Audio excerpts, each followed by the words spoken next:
live. Published in the Journal of Emergency Nursing was a disturbing statistic.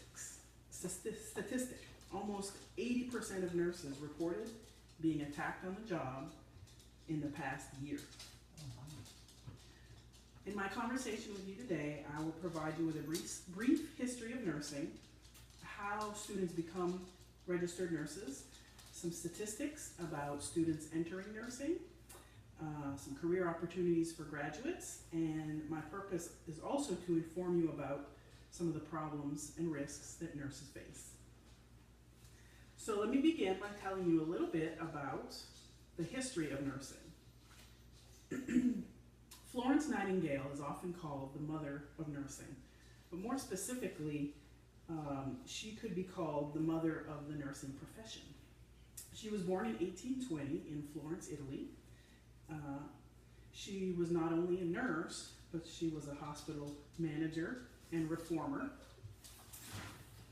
She became a hospital manager after just 1 year of nursing experience.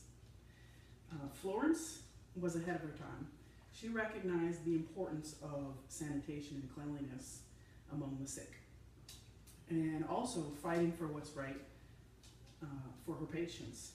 So she was ahead of her time for many reasons, but at a time when women didn't particularly have a strong voice, she made a big impact.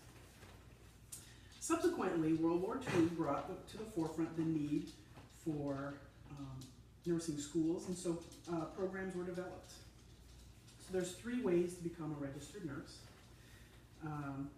There's a diploma program, which is somewhat like an apprenticeship, and it's offered typically by private businesses, like hospitals will train a diploma nurse.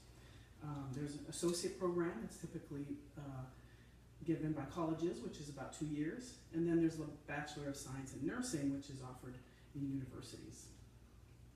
Now that you know a little bit about nursing, let me tell you a little bit about how nursing students, the situation for nursing students.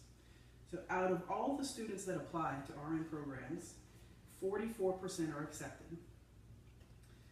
22% are qualified but not accepted. There's just not enough room for them. And then 34% don't qualify. According to the U.S. Bureau of Labor and Statistics, there's 2.7 million RN jobs in 2014.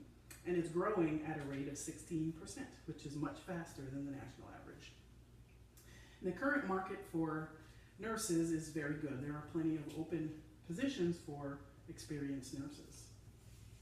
And the American Nurses Association posted that the median salary for nurses in 2013 was $66,200 per year.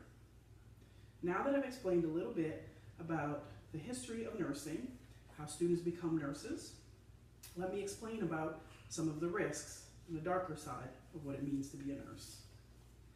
There's an epidemic of violence against nurses and all healthcare workers, really.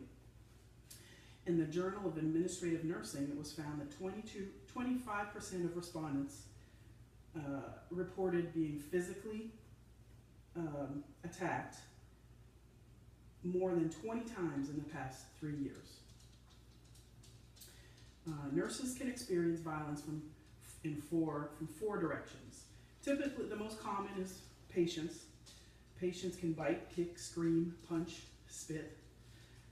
Often, these are patients with dementia or Alzheimer's, patients with mental health problems, or substance abuse.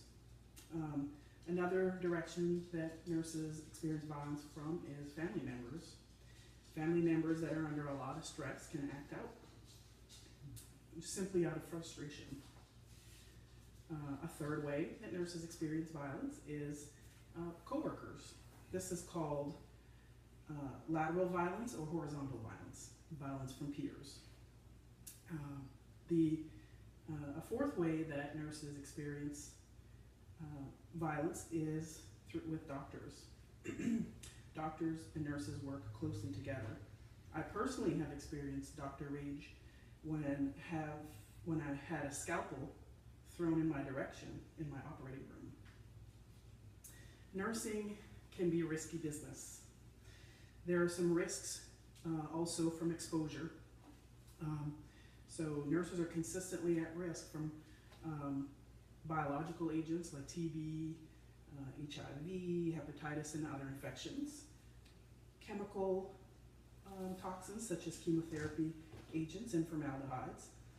And nurses are also at risk from radiation, exposure from X-ray and radiation therapy. Nurses are at risk from physical hazards as well.